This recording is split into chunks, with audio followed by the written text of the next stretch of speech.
नमस्कार, times now Navbharat पर आपका स्वागत है। आपके साथ मैं हूं राकेश पांडे। शाम के 5 बजने वाले हैं। वक्त हो गया है देश के सबसे पसंदीदा डिबेट शो राष्ट्रवाद का। राष्ट्रवाद यानी देश से बढ़कर कुछ नहीं। देश में मोदी मैजिक पर सवाल उठाने वालों को करारा जवाब मिल गया।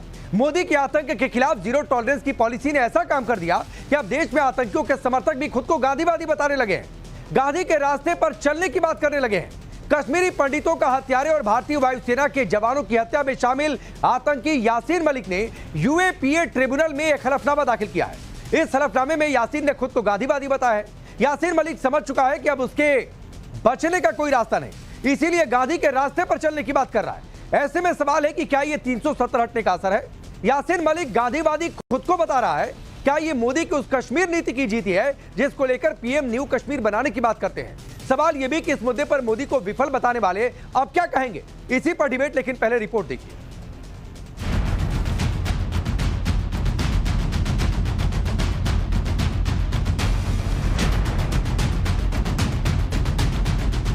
यासीन मलिक, जिसने 14 साल की उम्र में आतंक का रास्ता चुन लिया, जिसके सिर कश्मीरी पंडितों के नरसंहार का आरोप है, जिसके ऊपर टेरर फंडिंग और पत्थरबाजों की मदद जैसे संगीन आरोप लगे, जिसकी पूरी जिंदगी कश्मीर में अलगाववाद के सूत्र पर नफरत फैलाने में बीत गई और जो देश के खिलाफ युद्ध छेड़ने के आरोप में उम्र कैद की सजा काट रहा, वो यासीन मलिक अब गिड़गिड़ाने लगा है, दुहाई दे रहा कि वो गांधीवादी हो गया है। प्रतिबंधित जम्मू कश्मीर लिबरेशन फ्रंट का अध्यक्ष रहा यासीन मलिक फिलहाल तिहाड़ जेल में है, टेरर फंडिंग केस में सजा काट रहा।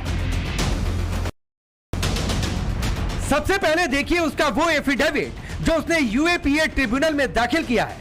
यासीन के हलफनामे के मुताबिक 1900 संयुक्त स्वतंत्र कश्मीर की स्थापना का लक्ष्य पाने के मकसद से JKLF-Y के जरिए सशस्त्र संघर्ष की राह छोड़ दी थी। मैंने हथियार छोड़ दिए, मैं अब गांधीवादी हूं। यासीन मलिक गिड़गिड़ाया, गांधीवादी बनने की दुहाई दी तो बीजेपी ने इसे मोदी सरकार की कामयाबी बताते हुए दो टूक कह दिया कि आतंक के रास्ते पर चलने वालों को समझ आ चुका है कि मोदी सरकार जीरो टॉलरेंस ऑन टेररिज्म की पॉलिसी पर काम कर रही है। मोदी जी की सरकार से पहले तो भारत के वीर सैनिक एवं कश्मीरी पंडितों की हत्या करने पर अपने आप को गौरवंत महसूस करने वाले, उस पर डींगे मारने वाले, इंटरव्यू में गर्व से कहने वाले,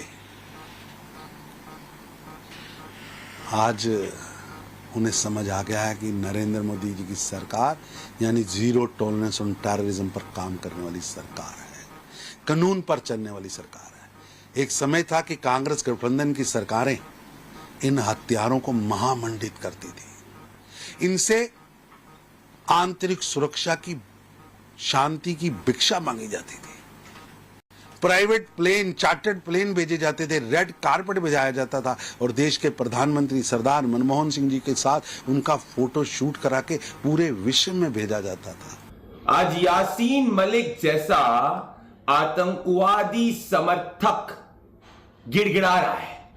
वो गिड़गिड़ा इसीलिए रहा है क्योंकि आज प्रधानमंत्री नरेंद्र मोदी जी के शासन में उस पर यूएपीए की धारा के तहत कार्रवाई हो रही है।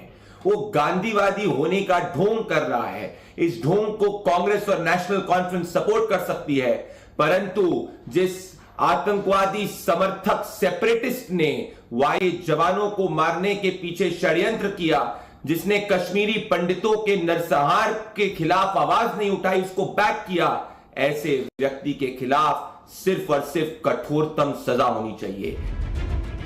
370 के बाद कश्मीर कितना बदल गया, इसका अंदाजा आप इसी से लगाइए कि बदले कश्मीर में यासीन मलिक अब खुद के गांधीवादी होने की मुनादी कर रहा है।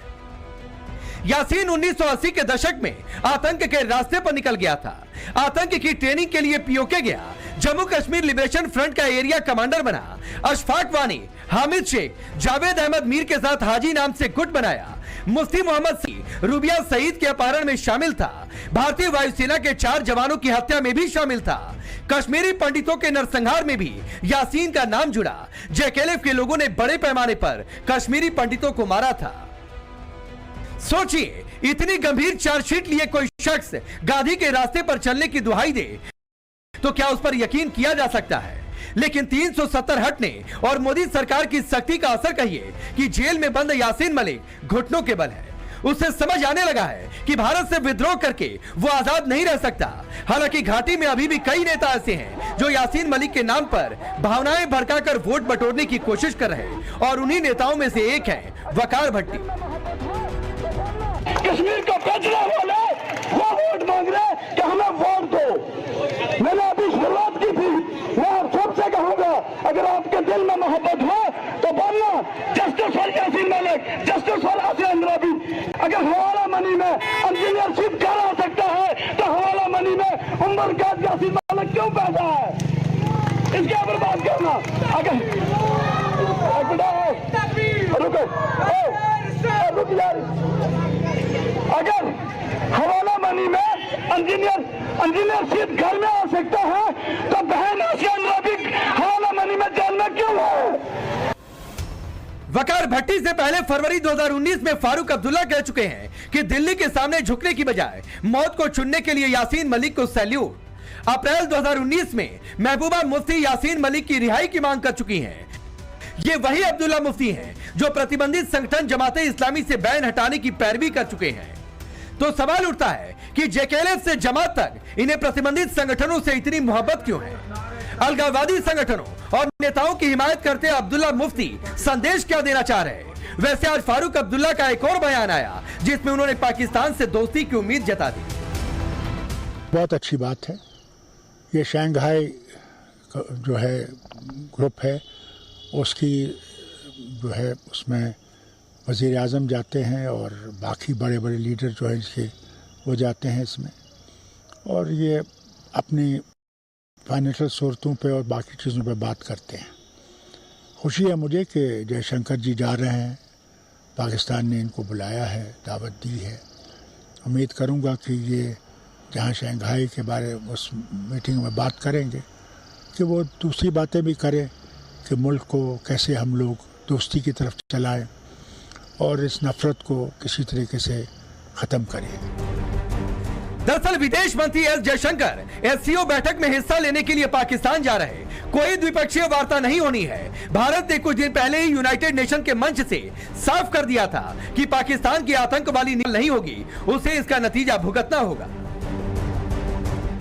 A dysfunctional nation coveting the lands of others must be exposed and must be countered. We heard some bizarre assertions from it at this very forum yesterday. So let me make India's position perfectly clear. Pakistan's cross-border terrorism policy will never succeed, and it can have no expectation of impunity. On the contrary, actions will certainly have consequences. The issue to be resolved between us is now only the vacation of illegally occupied Indian territory by Pakistan, and of course the abandonment of Pakistan's long-standing attachment to terrorism. तो सवाल तो उठता है कि आतंक बरसाने वाले पाकिस्तान से दोस्ती के लिए क्यों मचल रहे फारूक अब्दुल्ला? वो पाकिस्तान जिसने यासीन की पत्नी को अपने पीएम का सलाहकार बना दिया, वो यासीन जिसने पाकिस्तान के इशारे पर घाटी में आतंक की फसल बोई, उस यासीन की इतनी पैरवी क्यों? यह अलग बात है कि मोदी सरकार के सामने वो झुका है। ब्यूरो रिपोर्ट, टाइम्स नाउ नव भारत।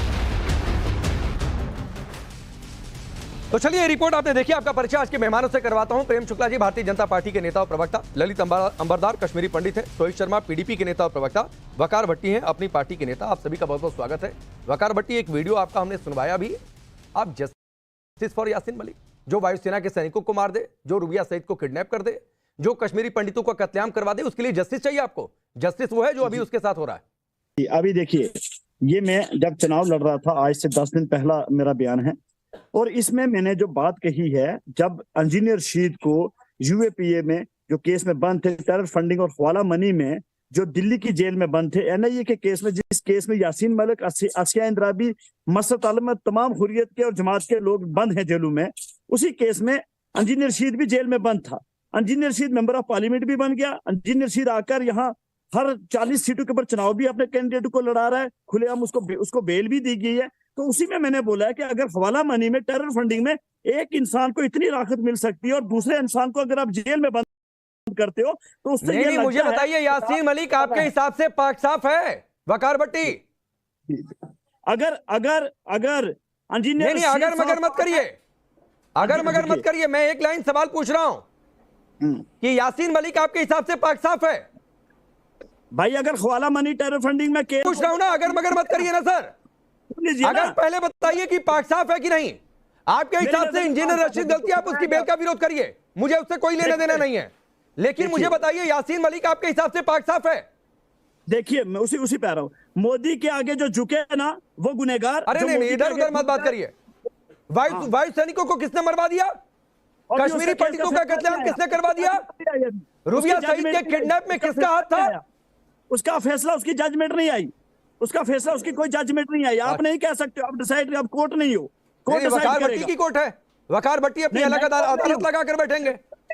लेकिन अगर आप इंजीनियर रशीद घर में आ सकता है हवाला मनी टेरर फंडिंग के केस में, मतलब वो केस नहीं हो, झूठा केस है। इंजीनियर रशीद ने मोदी से हाथ मिलाया इसलिए वो कैंपेन कर रहा है। वो आपने देखा, आपने कैमरा लगा के रखा हुआ था कि मोदी से हाथ मिला लिया, बीजेपी से हाथ मिला लिया इंजीनियर रशीद ने जाकर। तो फिर यासीन मलिक का हाथ मिलाता तो वो भी घर में होता। नहीं तो बताइए ना, कौन सा कैमरा लगाया था वकार भट्टी? दिखाइए तस्वीर जरा। तो कैसे फिर एक ही केस में एक बाहर? तो सर जाकर अदालत से पूछिए कैसे। इस देश में अदालतों से फैसले होते हैं, लेकिन प्रेम शुक्ला जी यासीन मलिक गांधीवादी बन रहा है, कह रहा है मैं गांधीवादी हो गया हूं। कुछ लोग कह रहे हैं सजा से बचने के लिए नौटंकी कर रहा है। वकार भट्टी को आपने सुना, उनकी अलग राय है।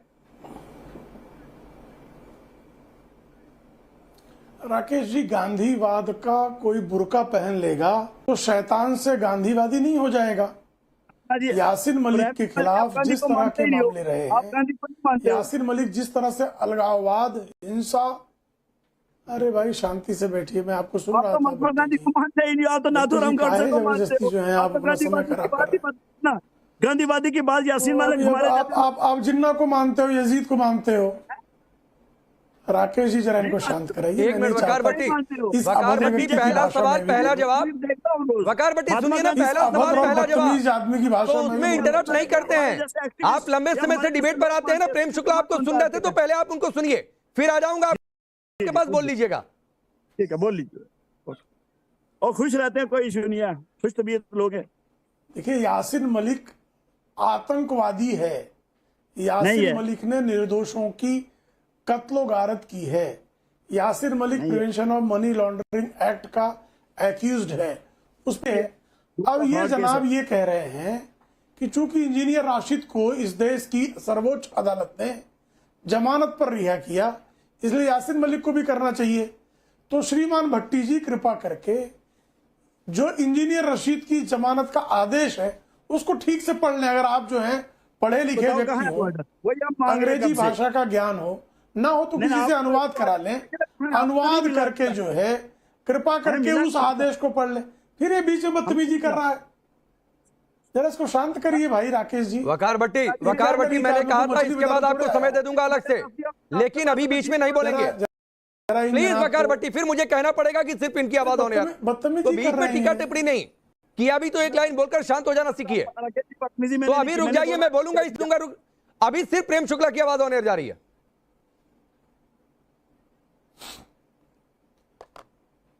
देखिए यासीन मलिक के मामले में अगर इनको पैरवी करनी है, श्रीमान भट्टी जी अगर यासीन मलिक के पैरोकार बनना चाहते हैं, तो कृपा करके इंजीनियर राशिद के मामले में सर्वोच्च न्यायालय का जो जमानत वाला फैसला है उसको ठीक से पढ़ लेंगे।